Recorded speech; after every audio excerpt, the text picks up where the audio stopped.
On the phone, we get a guy I remember playing back in the 80s with the Montreal Expos and Chicago Cubs.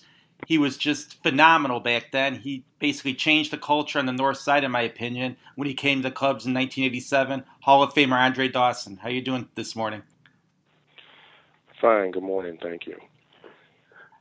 I I, remember. I remember him playing in the 70s for Miami Southwest High School, which so that goes back even further. Yeah, that was quite a while ago. 72.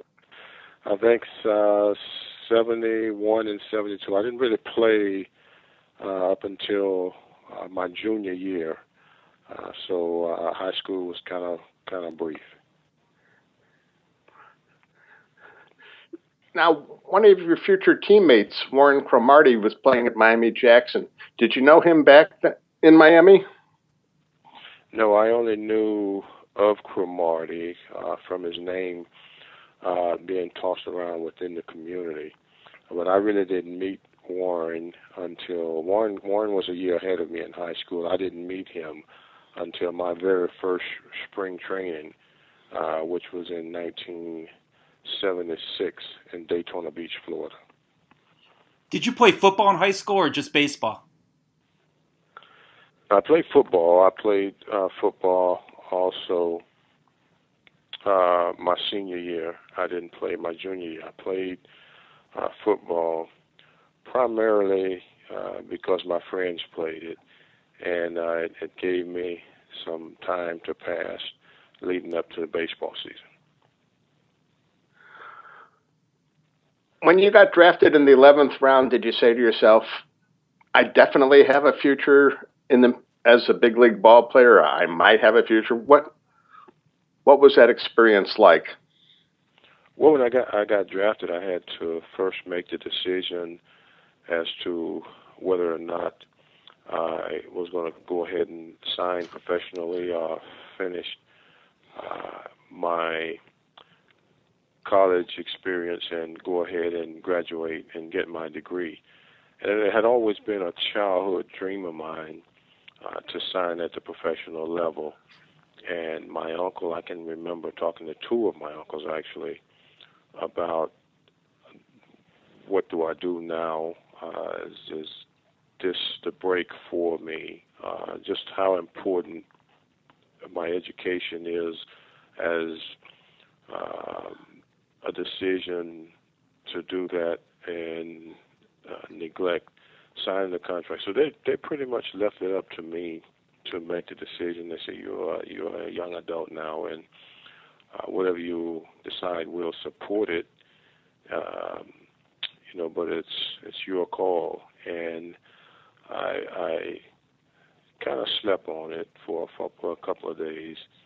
I had been invited to a tryout with the Montreal Expos in Daytona Beach prior to the draft, and told by the coordinator at that time that if things worked out, that I would hear from them within a matter of 10 days, and that was leading up to the draft itself. So I made the decision that it was a childhood dream, and it's what I always wanted was an opportunity, and I went ahead and elected to sign the contract itself and forego my senior year in college. And then a year later, you come up to the major leagues in September in '76, and then the following year, the Rookie of the Year. Was it that easy for you? Well, my minor league stay was real brief. I always felt college baseball was, in some regards, very similar to minor league baseball, and you get a lot of minor leaguers that are high school kids, so you kind of have the upper hand in that regard. But I just felt that things sort of really start to click for me right around my junior year. I had sustained that knee injury in high school that slowed me for a couple of years as a result of having a major operation done. But things started to kind of fall into place for me, I think, my junior year. And I got out of the blocks real fast in the minor leagues. I was the Pioneer League Player of the Year in rookie ball out in Lethbridge, Alberta, and in the Pioneer League, and that in itself kind of put me in a situation where they didn't really want to send me to winter ball, but some injuries happened to some players over in Venezuela, and I went to winter ball just to be exposed to AAA Major League caliber personnel, and I wind up playing, and I did real well my first year of winter ball, and that promoted me to AA instead of A ball, where I got out of the blocks real fast in AA. I was only there 2 months. I went to AAA for the rest of the season. We won the American League Association. I made the All-Star team at the AAA level, and before I knew it, the same year I had played AA, AAA, and got the call up to the big leagues. So my stint was real brief. It was about a year and 2 months, and for me it was just so many things happening so fast, and the dream itself being fulfilled, being at the big league level in such a short period of time. So going into spring training the following winter, did you think, okay, I've got it made, or what was going through your head? No, I didn't think I had it made, because I was still kind of in awe of being in the big leagues. The players were a little older. They were a lot more experienced, and I still had to win a job. So I went to spring training with the attitude that I'm just going to give it, my best effort, and hopefully I could make the ball club. Montreal was still pretty much an expansion organization, but they had quite a few veteran ball players. They had a lot of young players, a lot of young talent that they had in spring training that they were given an opportunity. Myself, Ellis Valentine, Warren Cromartie, to mention a few, Gary Carter, Barry Foote. They were still, players who were in their mid to low 20s. And I just, said to myself, well, I'm here for a reason. And, I felt that I had done everything that I possibly could have at the AAA level. And I was just hoping that I would have a good spring and be given a long look and have an opportunity to win a job. And it didn't really turn out that way. I won a job on a 25-man roster, but I was being platooned at the outset with Dale Unser. But for me, that meant, at least I was still in the big leagues. That outfield was just loaded with young guys with you, like you mentioned, Cromartie, and also Ellis Valentine. If you guys would have all remained healthy, do you think that would probably been one of the best outfields of all time? Well, we was touted as the best young outfield, and I think they kind of tossed the word young around because we were all within about a month of each other as far as age was concerned, with Cromartie being the oldest of the three of us. But I felt, we played about 5 or 6 years together. Of course, injuries started to play a role, with Ellis being beamed by a pitch in St. Louis and not really being the same player that he was touted to be. Ellis was a 4.52 player. Had one of the strongest throwing arms that I ever saw as a major leaguer. And Cromartie, of course, was an early round draft choice that had gotten to the big leagues early and very promising as a hitter.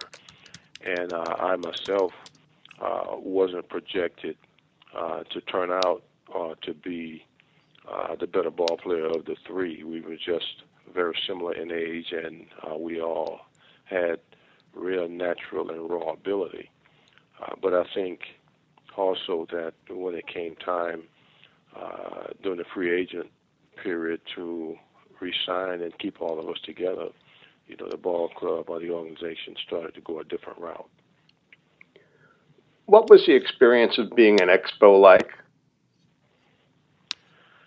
Well, playing across the border, um, that was unique in itself. The only, I think, drawback was probably the ballpark being very damp and cold with the AstroTurf. Um, the issue with customs, when you enter and leave the country, you got to go through customs, and sometimes it can get to be a drag, especially when you have the late night flights. But I enjoyed it. I think for the most part, everybody that played there enjoyed it. You had the French and English um, language barrier, but that didn't pose a problem because most of the people that you came in contact with, if they didn't speak both languages, more so than not, they spoke English. So there was no communication problem. But it reminded me probably Montreal in the summertime was unique because it reminded me of maybe I want to say uh, downtown, a small version of downtown New York, Manhattan, where people always would flock the downtown area, the city itself, and just have the ball of a lifetime. Probably without the crime, but that place, I talked to a lot of players over the years who enjoyed coming there. They always looked forward to coming to Montreal, but only on a part-time basis, not to play there every day. You guys were basically predicted to win the World Series, then you had the strike. Do you think that you would have won the World Series but for that strike? Well, we were a talented ball club. We were playing very well, and you can't really say whether or not you are going to perform well enough to win the World Series. We did make the playoffs. We defeated Philadelphia in the mini series. We lost to the Dodgers. If that's the year that you're talking about, we lost to the Dodgers, who went on ahead and won the World Series. So we were right there. We always felt that we were maybe a marquee free agent away from fulfilling, the dream of not only postseason play but making it to the World Series. It was very tough to get the quality free agent to want to come across the border and play on a full-time basis. Of course, the organization will court them in some manner, but when they made the final decision, they would elect other opportunities.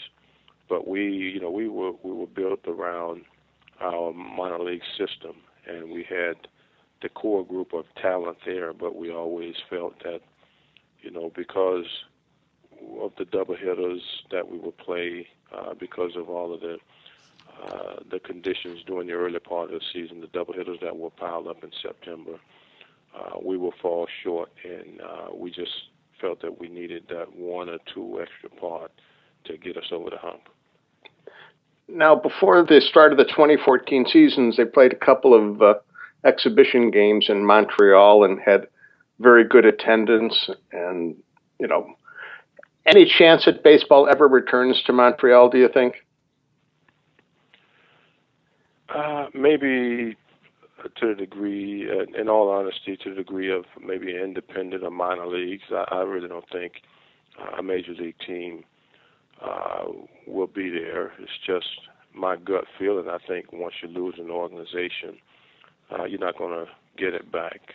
That's just too much to get an organization. And I do feel that during my playing days there, we thrived on attendance. We were competitive. We had a fan base that came out and supported us. But once I left, that started to dwindle. There were issues with a new ballpark, not being able to fulfill the commitment to keeping your players intact that had come up through the system. They were losing players to free agency. So it was a culmination of a few things that sort of made it all fall apart. And, as successful as Toronto has been, Montreal was Canada's team. But I just feel, inside me that once, you lose an organization, you lose a major franchise, that it's going to be really an uphill battle trying to get it back. And I understand that, there are sort of a few things that have transpired over the last couple of years in an effort to get the game back in Montreal. One being, this past month, those two exhibition games. But just, it's a little bit more than that. There's a lot that has to be accomplished. Other than that, to get the baseball back in that area of the country, and I just feel that it was there. They had it. They had the opportunity, and it just it slipped through the system, and it'll be very, very difficult to regain it. When you signed with the Cubs in '87, that famous $500,000 contract, were there other teams that were talking to you, or because of collusion, basically everybody was just letting you just sit out there? No, there was no one that really had showed any interest. It was actually the idea of, my agent and I to move forward in an effort to not put pressure on any particular organization, but see, how we can get the ball rolling. There were only two teams that came to mind of interest to me, one being the Chicago Cubs, because of the National League, still being in the National League, Wrigley Field, WGN, daytime baseball. I'd always played and performed better, I think, under those conditions. And the Atlanta Braves, because also its location being in the National League, being closer to my home, and being a facility that had grass. We just devised a plan of this is how we're going to go moving forward. I think the only way we can get interest, get the attention of the clubs, is to not go in and put a monetary value on where what we had in mind, but kind of put the ball in their court and let them make a decision. And I told the Cubs, this is the blank contract that we're going to leave on the table for 24 hours, and we're going to do the same thing down in West Palm Beach with the Atlanta Braves. And they really didn't know what to make of it initially, what type of a ploy it was, what meaning it had. They wanted their legal team to look it over, but we felt monetary numbers being thrown around wasn't going to get us anywhere.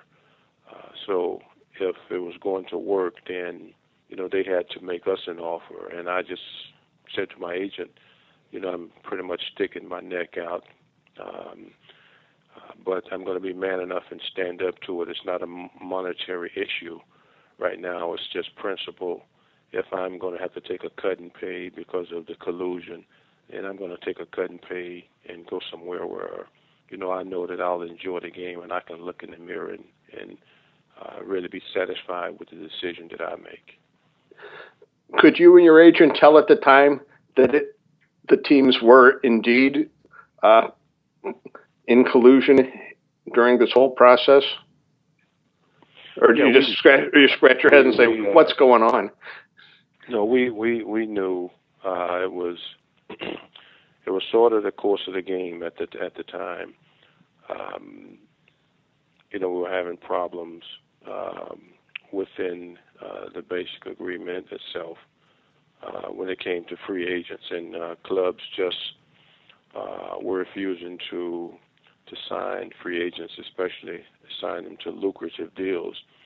They were being forced to re-sign with their original ball club, which I didn't have a problem with, but the biggest problem was finally having leverage after 10 years and being able to I have a little bit control, being in a position where the club came at you with a deal that provided a cut and pay as opposed to your market value.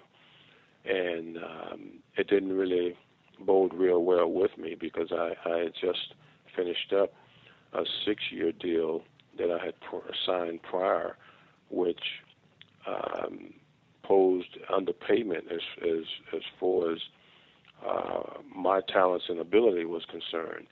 And they just felt that moving forward, that was the best that they were going to offer, or the most that they were going to offer.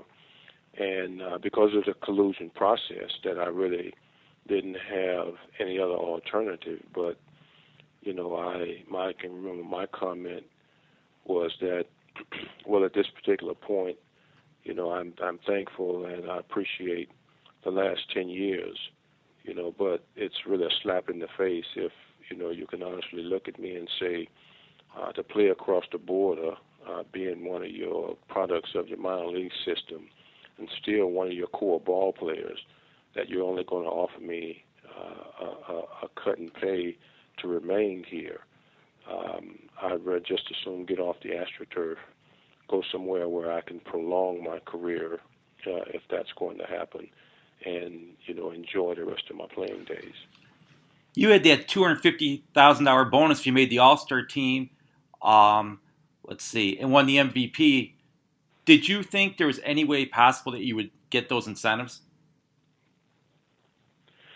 Well, the All-Star team I felt was very attainable. The clause with the games played I felt was attainable. The biggest one was the MVP award. I had finished runner-up twice while playing in Montreal, and I said that I would never win it there. For one, I'm not marketed that way to win an MVP award in Montreal.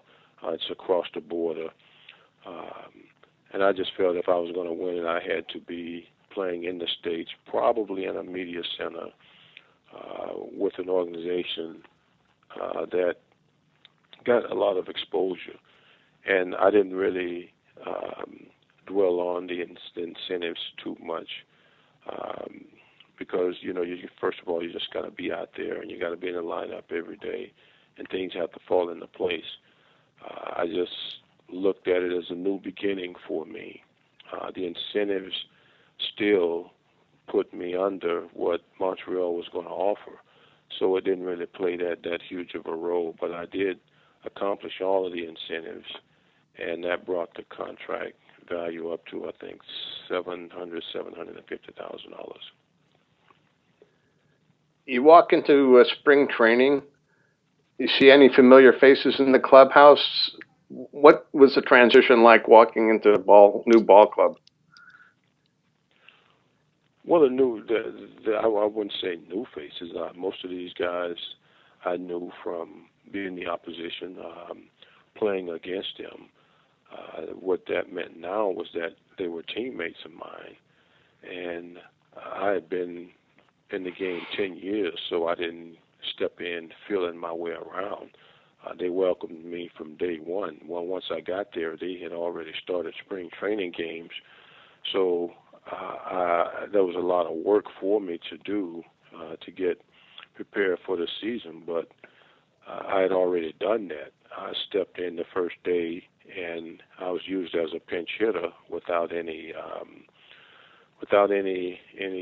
spring training behind me. But like I said, I had done most of my core work on my own, and I felt once I got there, I was still in shape and ready to play.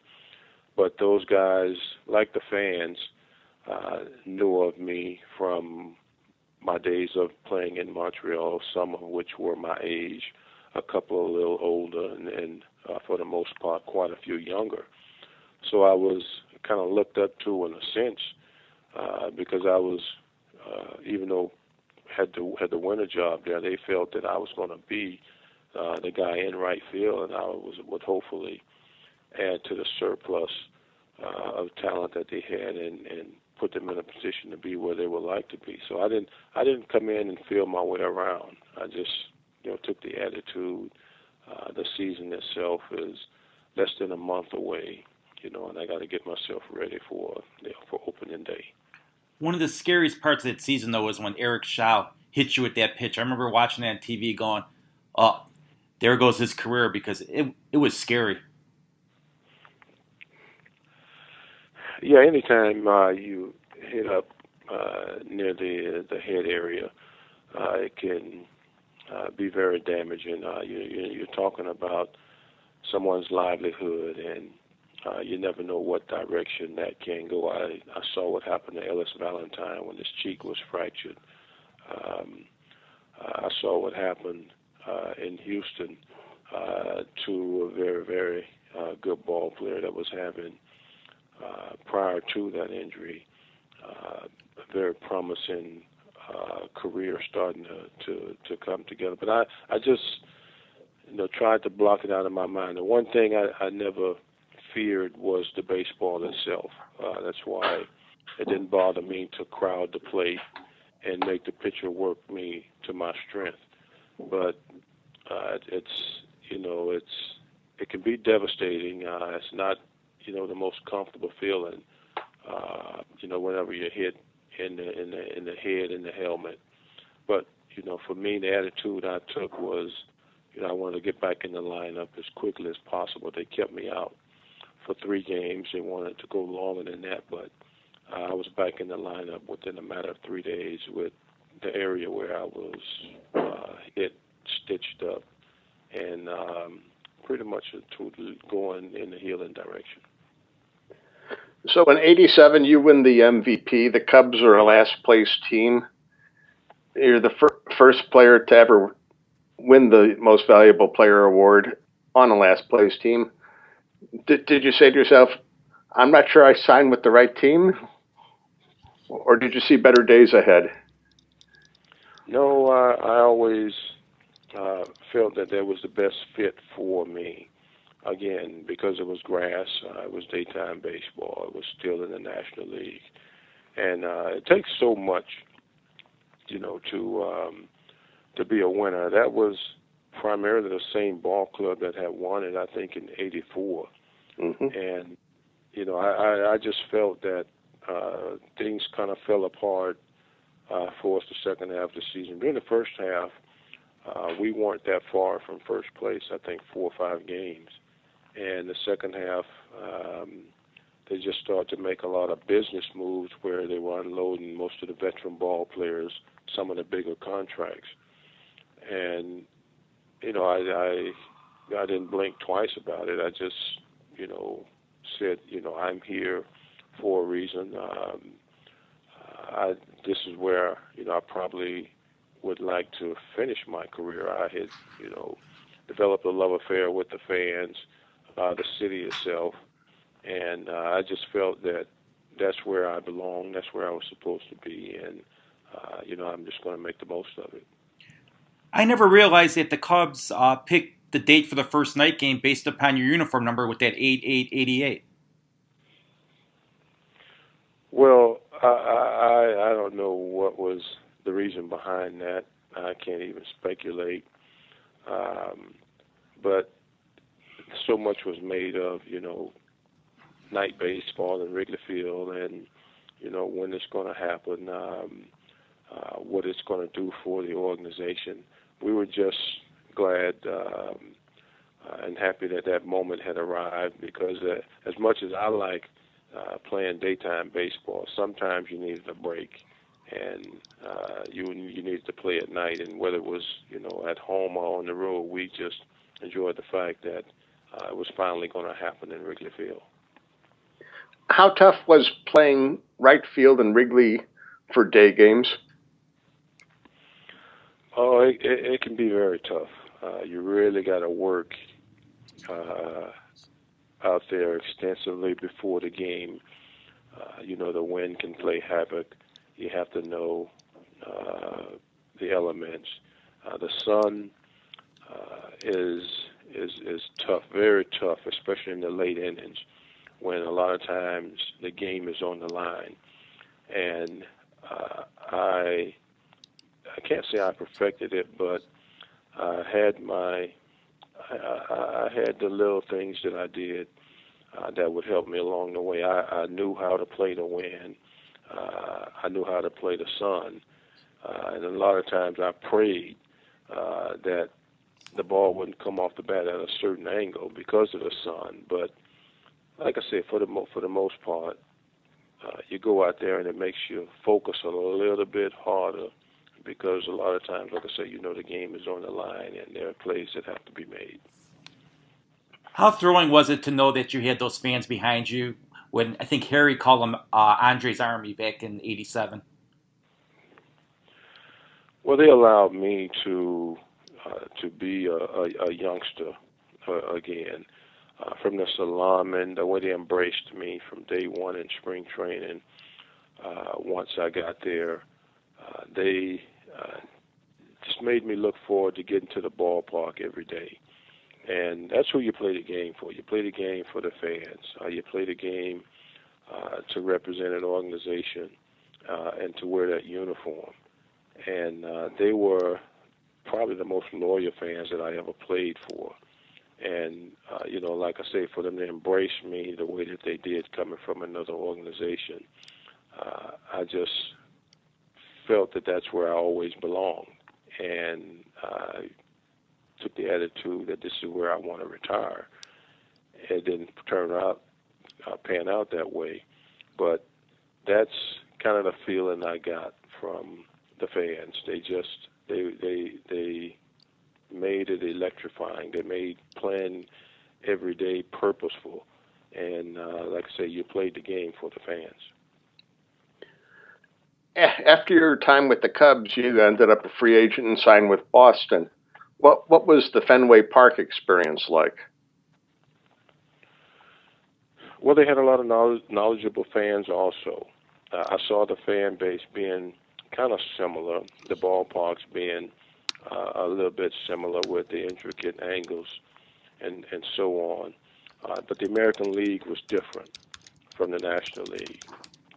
Those were probably the biggest differences. But I do think that Boston fans, they're loyal, they're knowledgeable. I put them in the same class with the Cub fans.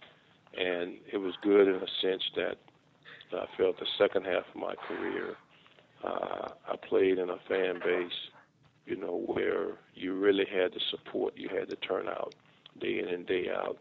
Your home team respected you, and they cheered you on. They wanted to see you do well. They wanted to see you perform. And in a lot of instances, they made playing the game a lot easier for you. What was your favorite park to play in? By far, Wrigley, because it made me really focus on, what I had to learn about that ballpark, how, what my approach would be going in every day and playing in that ballpark. Again, learning the elements, learning how to position yourself with the hitters, and playing the game the way it's supposed to be played. I always enjoyed Wrigley as the opposition coming in, and once I got there on a full-time basis, it was a dream come true, and I experienced playing there for 6 years. And during those 6 years, I really had the time of my life. When you finished up your career with the Florida Marlins, now the Miami Marlins, was that just sort of completing the circle, coming back home? Well, I actually felt that I probably would retire after the strike season, the last season in Boston. And I got a call from John Hart with Cleveland, and he wanted to bring me in, I think, as a designated hitter, part-time player. And I kind of thought about it, and I said, well, it could extend me and push me toward a 3,000 hit plateau. and we did entertain it, but they called back. I think they were kind of using me in a sense to get Dave Winfield to resign, and they did call back and said they had reached an agreement with Winfield. And I was on my way home thinking about retirement when Dave Dombrowski called, and he said that, he was looking for a veteran player, a clubhouse presence for that expansion ball club to help come in with the younger ball players. And I thought about it. I said, well, I probably don't have to play every day. I'll be at home. I sleep in my own bed. I can play before my family. And it's only going to be a year. So maybe I can wind my career down that way by just giving my family and friends an opportunity to see me on a part-time basis at home. And that turned out to be a 2-year stint. But I just felt, it was time to walk away from the game. I always said, it's good if you can give the uniform back as opposed to have it taken away from you. And it was time. It was 20+ years, and I could really feel the wear and tear with my legs, with my knees in particular. And I had fulfilled, for the most part, everything that I could hope for at that level, maybe without playing in a World Series. But there was nothing really left for me to try to accomplish other than that. And I just said, it's pretty inevitable. At some point, you gotta, give the uniform back. You gotta walk away from the game. I was more than ready to do that, but my goal at the outset was to play 15 years. I surpassed it, and persevered under the circumstances. When initially I was told I'd be lucky if I played 4 years, so I walked away from the game. It was tough for me to do. It was emotional. It was more emotional than tough to do, but I was more than ready. You wore number 10 in Montreal. Why did you wear number 8 with the Cubs? Because at that time, number 10 was not retired in honor of Sano. Well, I wore number 10 in Montreal because Gary Carter was number 8.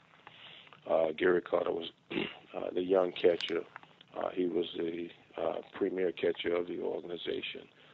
So number 8 wasn't available. Number 8 always was my number, high school, college, in the minor leagues. And, initially I wore number 24, and they traded for Tony Perez, but I was a rookie. And, I wasn't hesitant to give Tony Perez number 24, and I think I took number 16, I think. And once Perez was gone, I went I took 10. I'm sorry. And once Perez was gone, I elected to stay with number 10. When I went to the Cubs, number 8 was available, and I went back to 8. I wore number 8 until I went to Boston, and of course that was Carl Yastrzemski's number, so I had to go back to number 10. And then I went to the Miami Marlins, and Gary Sheffield was number 10, so I went back to number 8. So, it kind of played itself out to where I was able to wear. Those were my two favorite numbers, 10 and 8. I got to wear them at some point in time wherever I was playing. Because I heard Yosh would give you a uniform with a number, and basically you had to take it, or Yosh gave you some leeway. Well, he did ask me what number, did I want, and I told him, I said number 8 if it was available. And he said, of course it's available. He said, there's a young kid that wants to wear number 8. I think it was Damon Berryhill. He said, but no, it's not going to be a problem. He said, number 8, you got it. Because Yosh ran that clubhouse. Yeah, that was Yosh's place.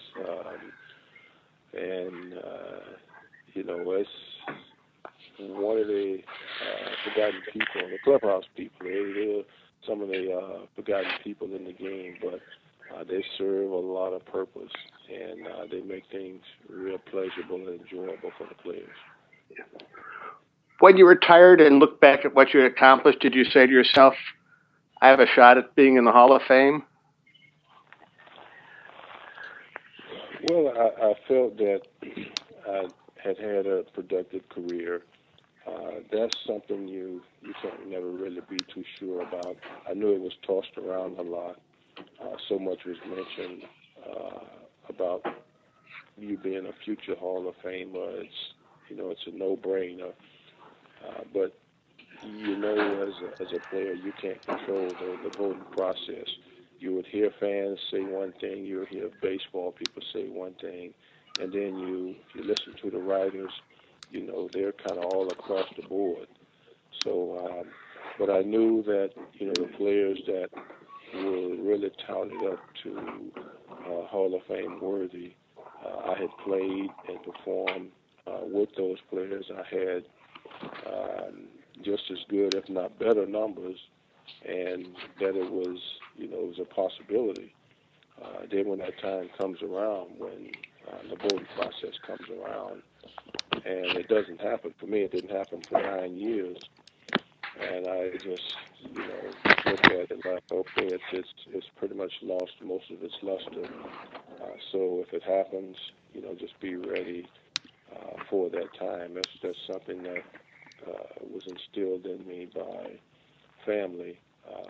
It's inevitable. It's going to happen. Just be ready when it does happen. So I took the attitude that every winter I'm not going to get bent out of shape in regards to how the voting process is and where I finish in the voting. Just be prepared for it if it does happen. With all the awards you got, the MVP, the Rookie of the Years, the 8 All-Stars, the 8 Gold Gloves, 4 Silver Sluggers, is there an award that stands out as your favorite?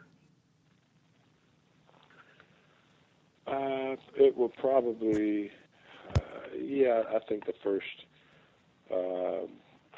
MVP award, to finally win it. There was a time in Montreal when the Sporting News conducted a poll, and I was voted as the best all-around player in the game for a couple of years, and that was just my career kind of falling in place, and me kind of falling into my prime, and then to finally win it that one time, it opened my eyes to the fact that I knew that once I was out of Montreal that I could pull off that feat. But there were so many accolades over a 20-year period. That was just a culmination of having a career year and having it at the right time. But like I said, there were a lot of things that transpired over the year, a lot of good things, a lot of bad things. But for the most part, I just tried to be consistent and go out there and be in the lineup on a daily basis. When you went in the Hall of Fame, how did you feel? Well, I've always been humble. I kind of had to let it sink in for a while. I didn't reflect at the outset. For me, it was an emotional day because I did something I had never done before. I went to visit the grave sites of both my mom and my grandmother, who played a very important part during my playing career. And the reason I did that is because that was the window for me to get in. There was no one for me to hurdle, and I had already attained the 65% vote total the previous year. So I felt that was a window for me, and I just said to myself, and I shared some things with them about how thankful I was for their role in my life, and that if what I think is going to happen happens that particular day, hopefully they will be proud of that moment. They would have been proud of that moment. And I shed some tears, came home, and I just waited to see if I was going to get the phone call or not. And when I got the phone call, it was a huge sigh of relief, but I realized that everything was going to start getting crazy from that moment on. But it was an emotional day for me. I was thankful that the whole ordeal was behind me now, and not knowing how and if it's going to change my life, what's ahead. I just, everything just started to change gears and move a little bit faster and quicker. And as humble as I always was very, very excited and happy that it was all behind me. One last thing. One of my most prized possessions is a poster of you, Walter Payton, and Michael Jordan that all you guys signed for me. I mean, with the tuxes on. It is so classy. Yeah, that was a magazine cover. I think the Chicago Times did back in '87. Of the three of us, it was athletes from three different sports wearing tuxedos, and it was one of the very first opportunities that I got to meet them both in person at the same time. I think it was the first time I'd actually met Michael. But two real classy individuals, and they were Chicago sports at the time, and just exciting and interesting to be able to do a photo shoot with the both of them, and to do it in tuxedos and in uniform.